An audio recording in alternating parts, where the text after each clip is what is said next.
Kind of poison जिसके कोई traces नहीं मिलते हो? हाँ देखो, कई सारे ऐसा होता है पॉइजन्स, क्योंकि अगर time time is an issue. Time गया तो वो आपके मिलना मुश्किल हो जाएंगे। हाँ, कुछ पॉइजन्स होते हैं जो पता ही नहीं लगेगा कि पॉइजन खा के डेथ हुई है। You can't say जैसे that, वो आपका I कहना can't. ये तो पुलिस का बताना ही हो गया कि चोरी कैसे करेंगे। आप मेरे को बाद में बता देना। क्योंकि फिर ऐसा होगा, लोग नहीं चाहेंगे थैंक यू मैम बताने के लिए। थैंक यू मैम, मैं जरा अभी आया। बट हाँ होते हैं। Interesting. हाँ, I'm sure like wow. From a hanging situation, and this is a specific question, I'll get to the specifics in just a minute. From the hanging situation, can you tell if this was a suicide or a murder? बता सकते हैं, this can be differentiated. Because how? जिस सी तरीके से हाँ, कुछ techniques हैं। Hanging में 2 तरीके से डेथ होती है, एक तो एस्फाइसिया और दूसरा आपका जो ब्रेन और स्पाइनल कॉर्ड का कनेक्शन है वो ब्रेक होने से। तो अब जब हैंगिंग हुई, अब हमें कैसे पता लगेगा कि ये पहले ही से मार दिया गला दबा के और फिर जो है हैंगिंग कर दी गई है जस्ट टू शो कि वो सुसाइड है? तो क्या होता है, अगर कोई हैंग हुआ है ना तो सलाइवा आएगा, ड्रिलिंग ऑफ सलाइवा। तो जिस भी साइड उसका सर है उस साइड सलाइवा ड्रिल होके आएगा। आप उसके क्लोथ्स को कलेक्ट करो, सलाइवा का टेस्ट लगाओ। तो एक तो ये बहुत सिंपल सी चीज़ है, ये पता चल गया कि हाँ ठीक है सलाइवा है। दूसरी चीज़ ये है कि कनेक्शन ब्रेक, अगर स्ट्रैंगुलेशन है, मान लो किसी ने गला दबाया और फिर टांग दिया, तो ये तो इजीली क्लियर डॉक्टर पोस्टमार्टम के टाइम ही बता देगा कि स्ट्रैंगुलेशन से डेथ हुई है, ना ही कि हैंगिंग की वजह से। और फिर आते हैं आपके मार्क्स, जो यहाँ पे मार्क्स बने हुए हैं, उन मार्क्स के बेसिस पर भी देखा जाता है कि भाई वो मार्क कैसा है, ठीक है। और कई बार होता है कि आपका जो क्लोथ है, किस क्लोथ से हैंगिंग की, क्या उसमें इतनी स्ट्रेंथ है कि वो किसी की जान ले सकता है वो कपड़ा। ज़रूरी नहीं है हर कपड़ा जो है वो इतनी उसमें स्ट्रेंथ हो कि वो उतना बॉडी वेट उस पर्सन का ले पाए। तो वो भी रहता है कि हम वो भी चेक करते हैं कि इतने स्ट्रेंथ थी क्या इसमें जो इतने वेट वाले पर्सन की डेथ कॉज कर सकता है। ये भी चीज़ लगाई जाती है, फिजिक्स में जाता है ये पूरा, जो क्लोथ वगैरह रहते हैं। इसमें कुछ ऐसा वी मार्क और राउंड मार्क्स, इनमें भी कुछ फर्क होता है या मैंने कुछ उल्टा सीधा पढ़ लिया है? मार्क्स देखे जाते हैं, मार्क्स तो देखे जाते हैं और वो भी शेप भी बताते हैं, बट शेप के बेसिस पे आपको ये नहीं बता सकते हो आपकी Cause of death क्या है? हाँ वो नहीं बता सकते। तो फिर बुराड़ी में क्या हुआ था? हाँ बुरारी मैं वेरी तो सीधा मेरा इंटरेस्टिंग। मुद्दा मैं सारा आपको बुलाया इसलिए मेरे को बुराड़ी के बारे में जान, because honestly what the hell, मतलब बुरारी इज या व्हाट द हेल, ये क्या हुआ? बुरारी केस वेरी इंटरेस्टिंग, बहुत ही इंटरेस्टिंग। मतलब देख के लोगों को समझ नहीं आ रहा था हुआ क्या है, ये सुसाइड है, मास मर्डर है, चल क्या रहा है ये। इतना ज़्यादा कॉम्प्लिकेटेड केस था वो। सबने देख रखी होगी इस पर डॉक्यूमेंट्री, मतलब मैंने कोई तो कई बार देखी है। नहीं, कई बार देखने लायक तो वो नहीं है, एक ही बार वाली काफ़ी थी। नहीं मेरे को आई वाज लाइक मैंने कुछ मिस किया होगा, because like there has to be, और इसकी 1-2 डॉक्यूमेंट्रीज हैं, there is more than one, एक नेटफ्लिक्स पे कहीं और भी। या आई गॉट इंटरेस्टेड। हाँ, तो क्या हुआ था उस केस में? अगेन उसे एक्सीडेंटल बताया गया था, एक्सीडेंटल रिचुअल एक्सीडेंटल बोलना चाहिए, क्योंकि वही था कि 11 डायरीज मिले थे जो कि 11 साल से उन्हें सिखाया जा रहा था ऐसा ऐसा ऐसा ऐसा करना है। उनमें कहना चाहिए अगर कि कल्प्रिट एक ही था, ललित? एक ही, ललित, ठीक है। ललित का दिमाग खराब था, ठीक है, जिसकी वजह से उसने सबका दिमाग खराब कर दिया। ललित ने अपने आप को ऐसा प्रिटेंड किया कि मेरे अंदर आ रहे हैं, इनके जो एक्सपायर हो गए थे वो मेरे अंदर आत्मा आ रही, वो मुझे ये इंस्ट्रक्शंस दे रहे हैं और मुझे बोला गया है कि तुम सबको ये इंस्ट्रक्शंस देने हैं। मुझे ये समझ नहीं आ रहा पूरा का पूरा परिवार कैसे ये बात मान सकता है। किसी एजुकेटेड फैमिली, सारे एजुकेटेड, शादी होने वाली थी उनके घर में, तैयारियां भी चल रही हैं, सब कुछ चल रहा है, बाहर सब नॉर्मल है, अंदर सब वियर्ड है। ये इतना ज़्यादा साइकोलॉजिकल है, ये कहीं ना जेनेटिक भी होता है। साइकोलॉजिकल चीज़ें ना जेनेटिक भी होती हैं कि फैमिली में अगर एक को है तो ये दूसरे को भी हो सकती है। हो सकता है सप्रेस्ड हो, पर हो सकता है कि वो धीरे धीरे जाके एक्टिव हो गए। तो कहीं ना कहीं वो जेनेटिक था कि सब ने ही उसकी बात मानी। क्यों मानी? एक तो कोई अपोज करता, कोई 1% तो जाके अपोज करता। अगर एक भी अपोज कर देता ना तो सारे नहीं मरते, सारे नहीं मरते। पर हुआ यही कि उन्होंने इतने सालों से वो प्लान करता रहा था। ही वॉज एक्चुअली समवन जो साइकोलॉजिकली डिस्टर्ब था। वो जो बोल रहा है वो माना जा रहा है। और इतना ज़्यादा आप कैसे सुपरस्टिशियस हो सकते हो? इतना सुपरस्टिशियस नहीं होना चाहिए किसी को भी। मैं अब आज भी देखती हूँ कई लोग हैं कि पंडित जी ने ऐसा बोल दिया है तो मैं ये नहीं करूँगा, ऐसा बोला गया है मेरे से कि मेरा जो है सिलेक्शन इस साल में होगा तभी होगा। ये सब सुपरस्टिशियस हैं, ये सारी चीज़ें नहीं माननी चाहिए। एक लिमिट तक अच्छा लगता है, एक लिमिट के बाद ये चीज़ें आपको बहुत ज़्यादा परेशान कर देती हैं। तो यहाँ पर भी वही हुआ कि एक प्रॉब्लम थी, उसको सॉल्यूशन निकालने की जगह सारे के सारे उस प्रॉब्लम में ट्रैप होते गए। उसने 2 बच्चे पकड़े थे कि वो ये बोलेगा वो लिखेंगे, ठीक है, वो लिख रहे हैं, बाकी घर वालों को इंस्ट्रक्शंस दिए जा रहे हैं, वो फॉलो कर रहे हैं। अब आपको कोई मरने का इंस्ट्रक्शन दे रहा है तो आपको तब भी वो वियर्ड नहीं लग रहा है, यानी कि सारे के सारे साइकोलॉजिकली अफेक्ट हो चुके हैं। इतना ज़्यादा आप रिचुअल्स में घुस चुके हो, इतना ज़्यादा आप सुपरस्टिशियस हो चुके हो कि आप खुद को भी मार रहे हो, साथ में वो जो एक एल्डर वुमेन थी, जो सबसे ज़्यादा बुजुर्ग दादी जो थी, उन्हें स्ट्रैंगुलेशन से मारा गया क्योंकि उन्हें हैंग नहीं कर पा रहे थे। तो ये मास सुसाइड था जो कि सुपरस्टिशन की वजह से, और ये रिचुअल एक्सीडेंट बोला गया। 11 डायरीज, 11 साल से आपको सिखाया जा रहा है कि क्या करना है, which is very weird. I tell you why I am interested. एक कोई भी आदमी, no matter what their position, घर में आज रात को खाना क्या बनेगा ना, अपनी फैमिली के साथ मिलकर डिसाइड नहीं कर सकता है। To convince 11 people of committing suicide, और ऐसा नहीं है कि आप जोन्सटाउन टाइप के किसी एक आइसोलेटेड जगह पे रहते हो जहाँ पे आपको एक वो आदमी आके वो कर सकता है, यू नो, ब्रेन वॉश कर सकता है over a long enough period of time. 11 लोग, एक परिवार, different ages, which is also very different because बच्चे स्कूल जाते हैं, आंटियां सारी पड़ोस में एक दूसरे से मिलती हैं, और सबके अपने अलग सोशल सर्कल्स हैं, कोई कोई काम करता है। और बिकॉज अगर आपके अलग अलग सोशल सर्कल्स है, वहां से आप एक फीडबैक लेके घर आते हो कि इसने ऐसा बोला, वो तो कहता है मैं पायलट बनूंगा, वो तो कहता है मैं चार्टर्ड अकाउंटेंट बनूंगा, है ना। That the fact that there are 11 people of different ages of who all got convinced on one thing.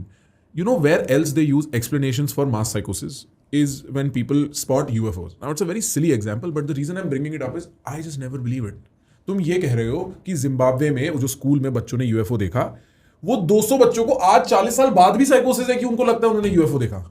Like it's not a credible explanation, and as far as I know, can you Google this? I don't know if there are any credible cases of mass psychosis that are actually documented in medical science. मेरे को नहीं लगता कि 11 लोग एक साथ पागल हो जाते हैं यार. हो जाते हैं बिल्कुल हो जाते हैं. I believe in that. हाँ, वैसे बारातें निकलती है तो सब आगे पागल ही रखे होते हैं एक दिन में. जब हम किसी एक के कहने पर कोरोना में पूरा इंडिया थाली पीट सकता है तो 11 लोग सुसाइड नहीं कर सकते. नहीं, आई थिंक तो भी I am on the other side where थाली पीटने से मेरा फ्यूचर, अरे यार चलो ठीक है, you can be self sacrifice कि मैं अपनी माँ को, like you know the complexity is so high in that case कि अपनी माँ, अपनी बहन को, मैंने उसका सारी जिंदगी ध्यान रखा है, मैं उसे कैसे, ये सारी फीलिंग्स आनी चाहिए. The fact that those feelings are not, there was no chance कि this could have been murder. No, because आप जब वो उसमें बहुत आपको जो एविडेंस मिला है ना, which was the diary.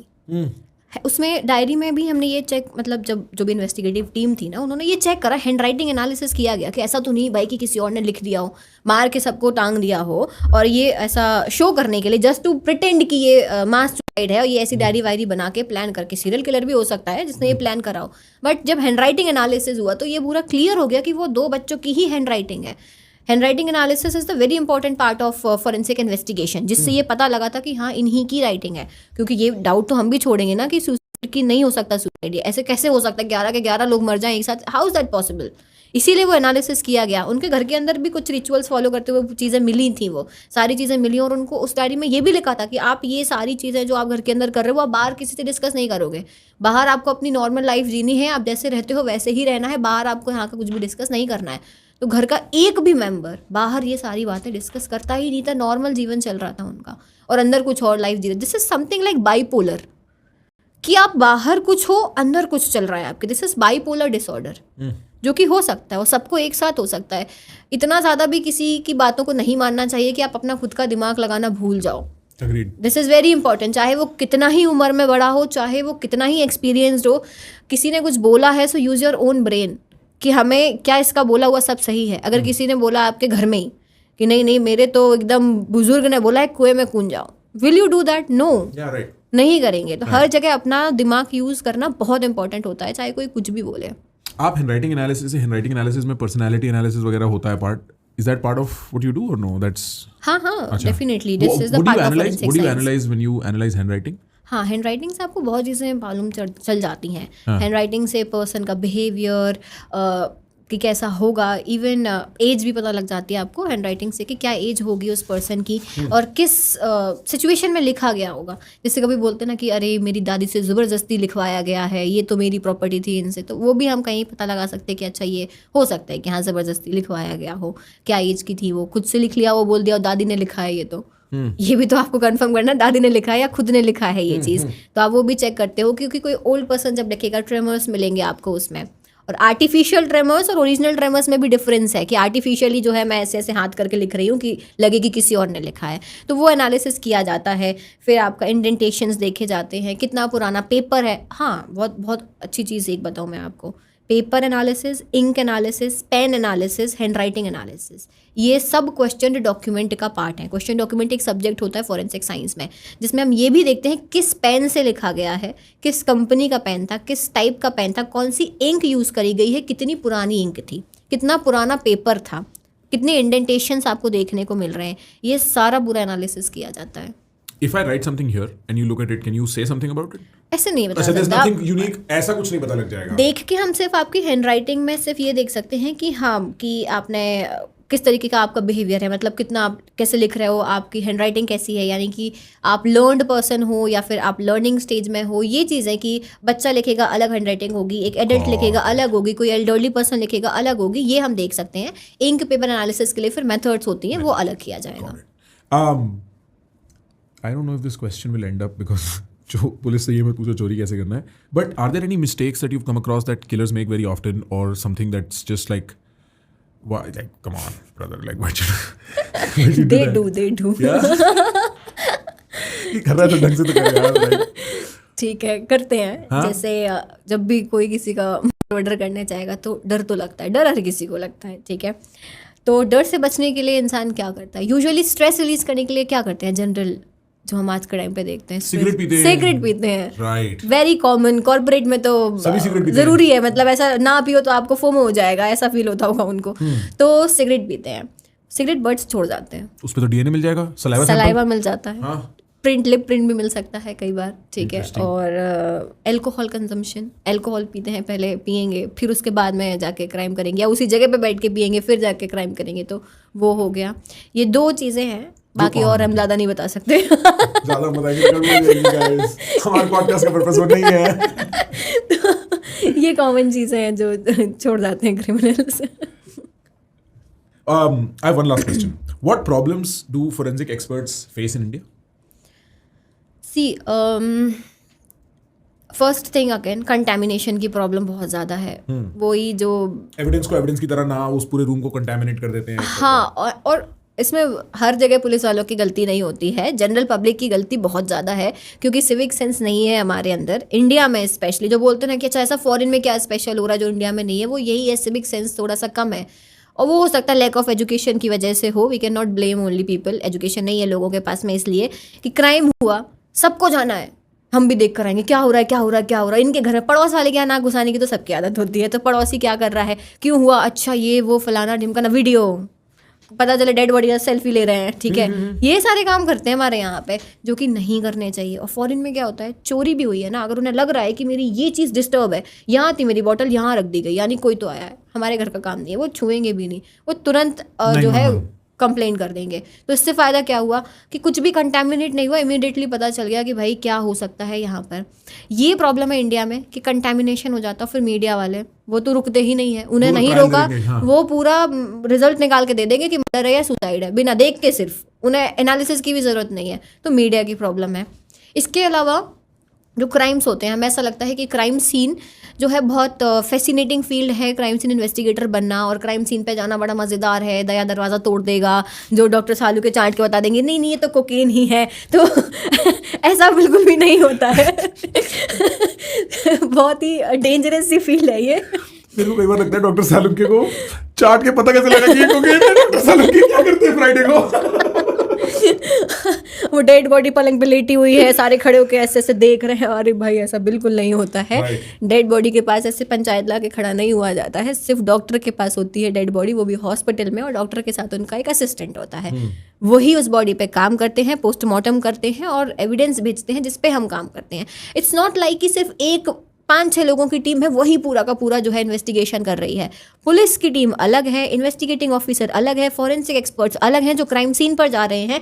उसके अलावा जो एक्सपर्ट्स हैं जो लैब में बैठे हुए हैं वो अलग हैं।